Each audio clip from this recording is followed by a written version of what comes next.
I know most of you guys will be like, why haven't I seen your video after yesterday's dramatic, epic night in the UEFA Champions League?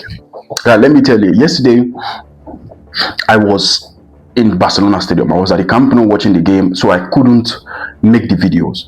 It was a lot of cold, there was no network, and I was just there in the game because when you're in this kind of stadium, you have to be present. And I was also thinking of what is happening elsewhere, and the network was really bad. I couldn't even get to know what is happening. But what I noticed was there was some point in the stadium when Barcelona was leading 2-1. There were noise, and the noise wasn't coming from what was happening in Camp Nou. The noise was coming from what was happening elsewhere, and which other place that is important to Barcelona fan than what is happening to Real Madrid in Portugal, in Lisboa. I am going to put the videos I made, some of the vlogs I did in Camp Nou in the next video, but I just want to say this, guys. I remember when last time I made a video about Real Madrid, when they sacked Alonso, I said, no matter how many coach that's going to come into that team to try to make sure that that team gets better, it is not going to work. How many times have I said that? They have the best team in Europe when it comes to squad depth. Real Madrid has one of the best teams in Europe. A team where you have attack of Mbappe, Vinicius, Rodrigo. I don't know what else you want with Bellingham and all that. But yesterday, guys, yesterday was a punch of reality, because remember, after they sack Alonso, they put in Arbeloa, and in Madrid, in the capital, they were like, oh no, in Madrid have come back, all the players have been back, and everybody now are kind of, they feel like, yes, that the coach that is not making them play what they want to play has been gone, and the problem was the coach, was Alonso, and now they brought in Arbeloa, who in the press conference is everything that they want Real Madrid. He's telling the fans what they want to hear. He's telling the president what he wants to hear. It's like a glorified pet boy, you understand? So he has to do whatever he wants to do to please the players, please the club, please the president, even please the press conference. So everything was going well. When he came, he lost against Albacete, lost against Barcelona, and they started winning games. As if they won only 2 games. I was telling my friend, I said, Monaco that they beat, it's not a very strong Monaco. They defeated Monaco 6-0, and they were happy. They were like, yes, everything is going fine. They defeated Monaco, and they said, oh, this is the new Real Madrid. This is the Madrid we are looking for. That everything has changed. Arbeloa, the coach, is coming to training at 6 a.m. Everybody is looking nice. And that Arbeloa guy is a very propaganda kind of. He's like a political coach. When he's getting close to the stadium, he just know that there are a lot of press conference there going to be watching what he's doing, or maybe he's the one calling them. He just go close to the Champions League, 15 Champions League, and like look at him, do like this, and just acting like, bro, I don't know what you're trying to sell here. You're not the first man to coach Real Madrid, and you will not be the last person to coach Real Madrid, because we don't even know how long you're going to last. You just went to that place just trying to show people that yes, you are in the place of your life, that you want to make Madrid. Bro, it's soon they will chase you away. Soon. Sorry guys, I'm feeling cold after the cold of in the stadium. Yesterday the stadium was super cold. If you're going to the Camp Nou, don't go without fully equipped jacket. You have to go there fully equipped, like thick jacket, because it's so cold there.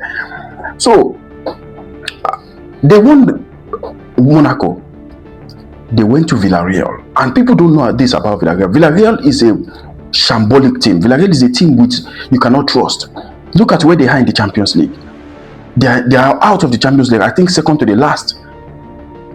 So they went to beat Villarreal 2-0 at Villarreal, and they said, oh, Real Madrid is back. Oh, everything is fine. You could see the smile in the face of the players.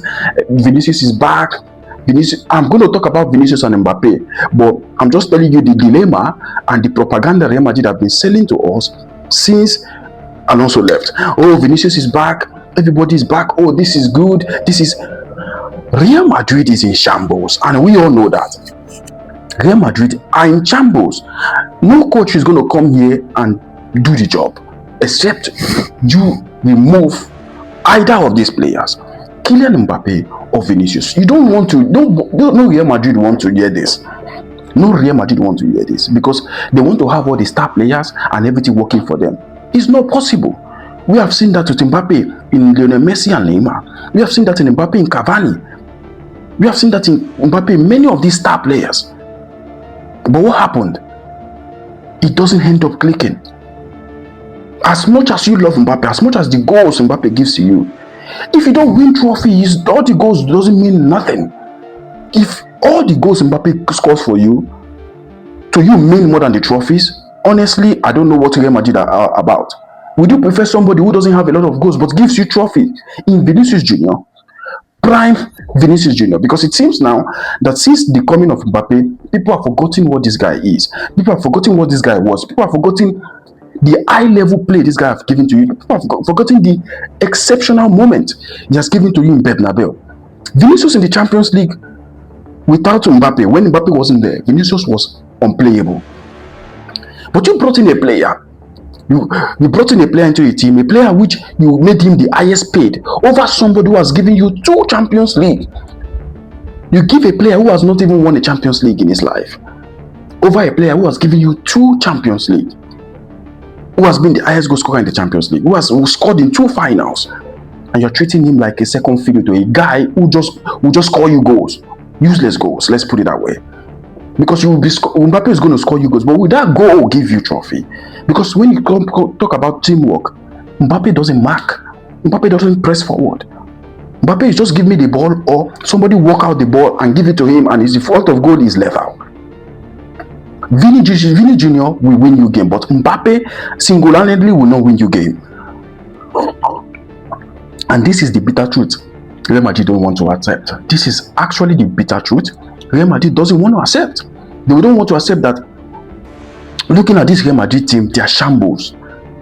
2 captain cannot be in a shape. I've been saying this a lot of time. Yes, they are saying that the midfield lack Toni Kroos, they lack Modric and all these things. Even with Modric, when those 2 people don't mark, it's going to even be worse. You even have Tchouaméni, Camavinga and Bellingham who are powerhouse, who are running up and down. If these 2 people are kind of this player, this Kroos and Modric who doesn't mark very well, Madrid will be eating more than 7 goals. Just like yesterday, they could have ended that game 8-2. They ended that game with 4-2 by miracle, and the miraculous Thibaut Courtois, who has been consistently saving them.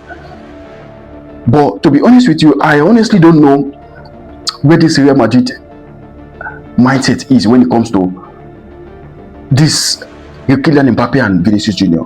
I honestly don't know, because as much as they hate to hear it, these 2 cannot work together. It's impossible. Coming to this night, Real Madrid was 3rd position. The fans were insulting Barcelona. We can't see in the top 8. It seems like Real Madrid is the one carrying Champions League, carrying Spain in the Champions League, which Tebas should be banned. Honestly, that guy should be sacked. Look at the whole team. In the top 8, English team are 4. Spanish team are only 1, only Barcelona. That is really, really bad for La Liga. Very bad.